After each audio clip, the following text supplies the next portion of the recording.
Buenos días. Ay. Ya estamos de nuevo aquí para grabar. Sí. Y hoy habíamos pensado en un tema, creo, interesante y complejo, que no preparamos nada, así que vamos a improvisar a ver cómo sale. Ajá. Que era el tema de qué difícil es concebir, darse cuenta de que no todo es como uno cree que es. ¿Cómo ves? Ay, sí. La verdad es que sí, es un tema muy complejo. Ajá. Yo quisiera poner primero un Ajá. ejemplo, Sí. pero me dices si vamos por ahí o no. Cuando nosotros estamos viendo hacia el frente, puedes ver todo lo que hay.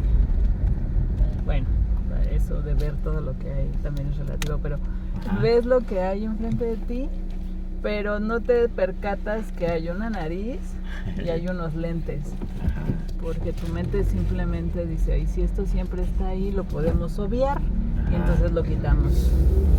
Ajá.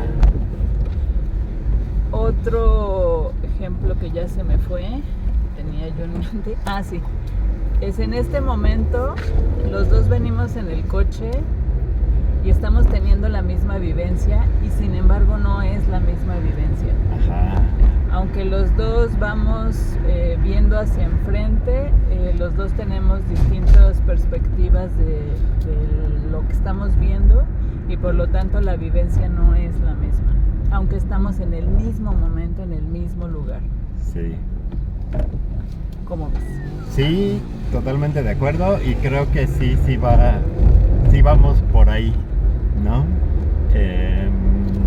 Añadiría yo a lo primero que decías, que además tenemos un punto ciego, más o menos a la altura de la nariz, donde se cruzan nuestros ojos, pero es muy curioso porque aunque es un punto ciego, es un punto donde los ojos no alcanzan a ver, nosotros no lo percibimos, porque la mente rellena esos huecos con algo, ¿no? Porque es un poco para lo que está entrenada la mente, ¿no? Para rellenar huecos, para darnos una imagen completa. Y creo que justamente con ese ejemplo que diste, bueno, esos ejemplos, das un poco en el clavo de lo que yo llamo la madre de todos los sesgos. Así, el primero, el más primordial y el más potente de todos los sesgos. Digo, no sé si realmente lo sea o no, porque solo es una denominación que yo utilizo, no es un estudio científico ni nada. Pero ves que hay sesgos cognitivos, ¿no? Como el sesgo de confirmación, bueno, un montón de sesgos que hay. Y falacias y cosas que hay que conocer.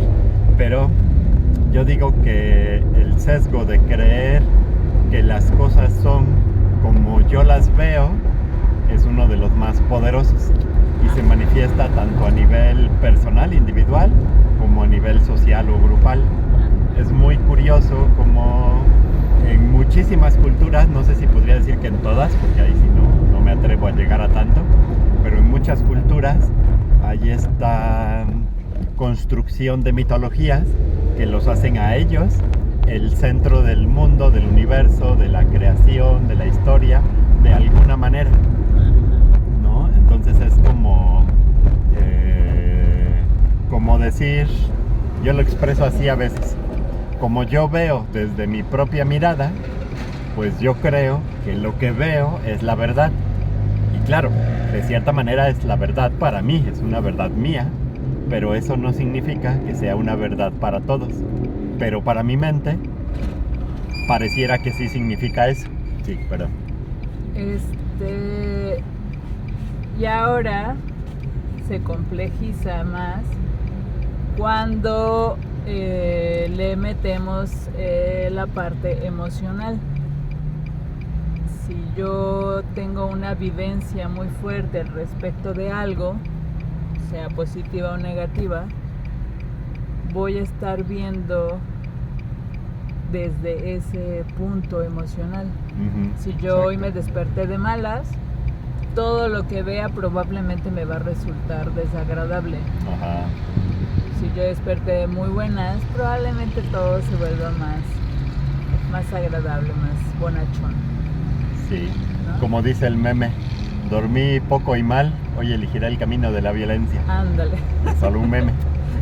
Sí, pero además también, y en la misma línea de esto que dices, los discursos, las lógicas que traemos internalizadas desde la familia, la sociedad, también van a sesgar muchísimo nuestra manera de ver las cosas, ¿no? Por ejemplo, si en mi familia de origen, no sé, ¿qué te gusta? Tener dinero era algo malo, pues entonces lo más probable es que yo a lo largo de mi vida tenga problemas para tener dinero, pues porque era visto como algo malo y entonces, aunque sea a nivel inconsciente, eso me va a afectar. Y así como eso, infinidad de cosas, ¿no? Entonces, sí, como que hay razones muy poderosas para poder entender por qué la mente tiende a aferrarse a lo que ya conoce, a lo que ya sabe, a lo que ya cree. Hay una frase de un filósofo estadounidense que era muy interesante. Decía él que todo mundo cree que piensa cuando lo único que está haciendo es reordenar sus prejuicios. Muy bueno. Me encanta la frase. Sí. No es lo mismo pensar que reordenar prejuicios. Para poder pensar en esta lógica, creo yo, hay que atreverse a cuestionar hasta la base de lo que uno cree, hasta los prejuicios. No solo reordenarlos y decir, no, este era más importante que aquel, ¿no? Sino realmente cuestionar todo lo que creemos. ¿Y cuánta gente está dispuesta a hacer eso? Fíjate que te cuento una anécdota. Venga. Desde que me trepé a un coche y lo manejé por primera vez, yo dije, yo voy a ser la que maneja. Se Mira. nota, ¿no? Sí. Eres la conductora de la familia. Sí. Muy bien. Amé manejar. Qué chido. Pero hubo un momento en cuando ya hice conciencia de mí en mi adultez, que de pronto me cuestioné ¿y por qué amo y adoro manejar? Ajá. ¿No? O sea, es algo que me relaja, bueno, sí me encabrita muchas veces la mala disposición de los demás conductores a hacer lo que se supone todos ya decidimos que vamos a hacer en conjunto, ¿verdad? Que son las reglas viales, pero bueno. Ajá. Pero aún así es algo que me gusta mucho, que me relaja mucho. Y entonces me pregunté, pero ¿por qué me gusta tanto? Y lo que me di cuenta es que me recordaba mucho a los viajes que hacía con uno de mis tíos, que era como mi papá. Y entonces empecé a cuestionarme si a lo mejor no es que me gustara manejar, sino más bien me gustaba evocar ese momento. Y entonces entré en conflicto porque es como de, entonces no me gusta manejar, ¿o cuál es el asunto? ¿No? Pero llegó un momento en que dije, no, es que sí, es que todo el conjunto es agradable para mí. El hecho de que haya surgido de un punto con otra persona no implica que no sea algo mío. Exacto. Y entonces seguí disfrutando manejar. Sí, puedes hacer ya una reapropiación conociendo una de las fuentes o la fuente principal, ¿no?, de ese deseo, y ya resignificándola y pudiendo incluso hacerlo con más libertad, ¿no? Porque a veces cuando no se conocen esas fuentes fundamentales, uno está como compelido a hacer las cosas, pero ya una vez que las conoces, ya puedes elegir cuándo sí, cuándo no, y seguirlo disfrutando, ¿no? Por ejemplo, no sé, ya puedes dejar que a veces a alguien más conduzca sin que te cause conflicto. Ajá, exacto. Por ejemplo. Digo, no sé si en algún momento te causaba conflicto o no, pero solo lo puse, ahí está. Sí, coincide con la argumentación.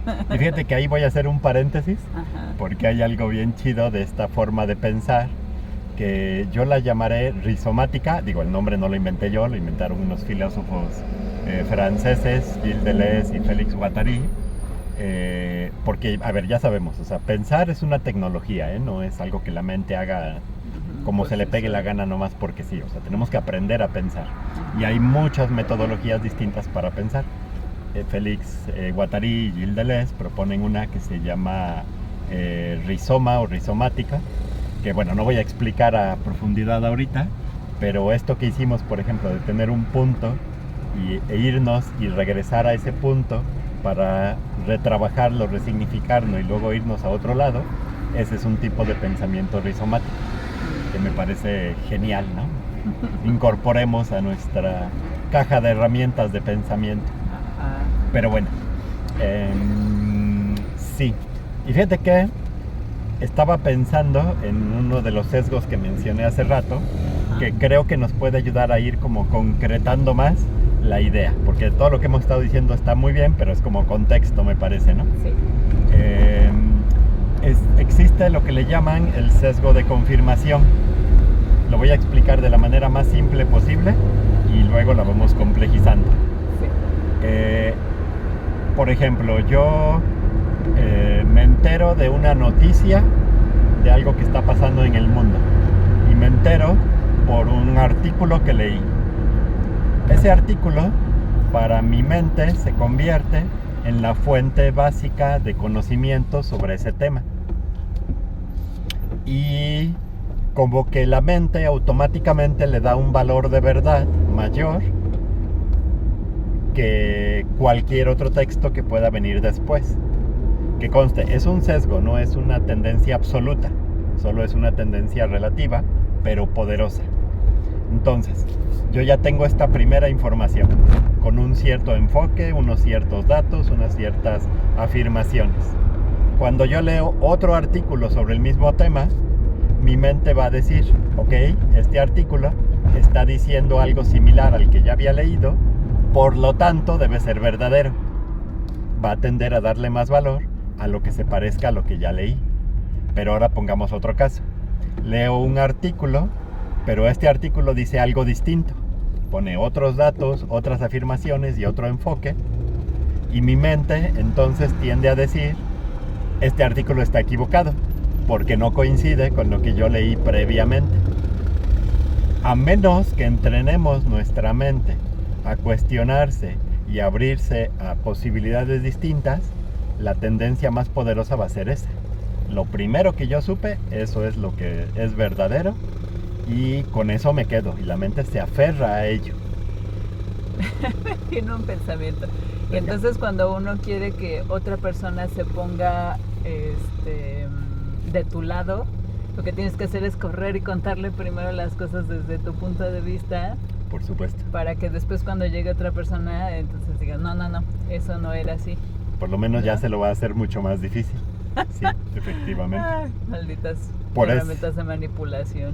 Por eso el sistema en el que vivimos nos ideologiza tanto desde que somos bebés.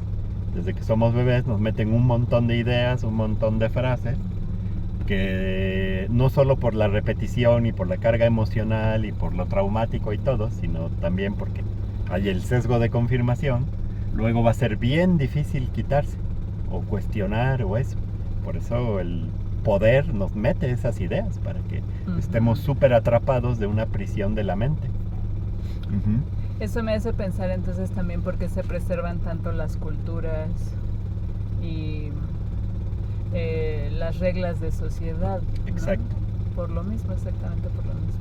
Sí, porque la mente de muchas personas tiende a aferrarse a lo mismo, ¿no?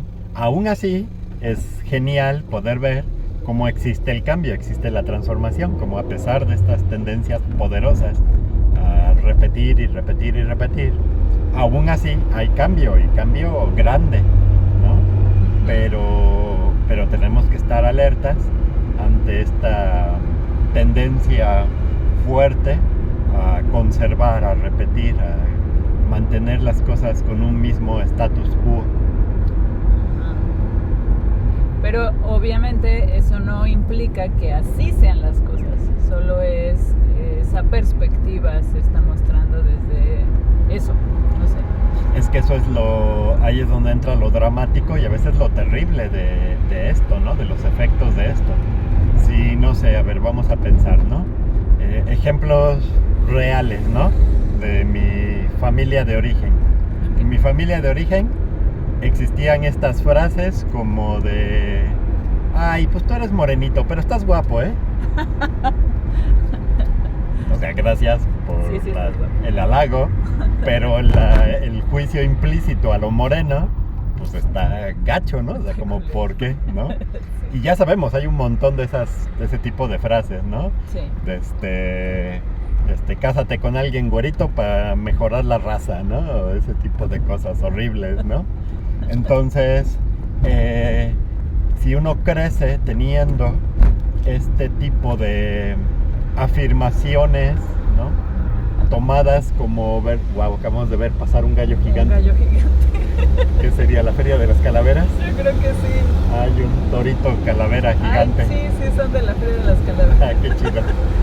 Pero fue como, qué caro. Está genial. Solo en Aguascalientes. Qué padre. Si tenemos un montón de estas frases, de estas ideas, nuestra mente va a tender a aferrarse a ellas y va a convertir eso en una realidad, y entonces, aunque no queramos, aunque no nos demos cuenta, vamos a ser un poco racistas, elitistas, así, ¿no? No es que solo por escuchar estas cosas se quede, pero sí es poderoso. Entonces hay que hacer toda esta chamba, porque si no, estamos contribuyendo a causar mucho dolor, mucha violencia, mucha crueldad en este mundo. O sea, no es nada más, ay, qué curiosidad, que la mente se aferre a la primera idea. No, o sea, es que tiene efectos que realmente se traducen en muchísimo dolor. Sí, porque tratamos de unificar, tratamos de pedirle a los demás que también se acomoden a esta forma de ver las cosas, para que también nosotros no tengamos que hacer el esfuerzo de modificarnos y nos lleve entonces a entrar en caos, ¿no? Exactamente. Muy bien, creo que introdujimos bien el tema. Ya llegamos al yoga, así que por hoy nos despedimos. Gracias, que les vaya bonito. Muchas gracias. Bye. Bye.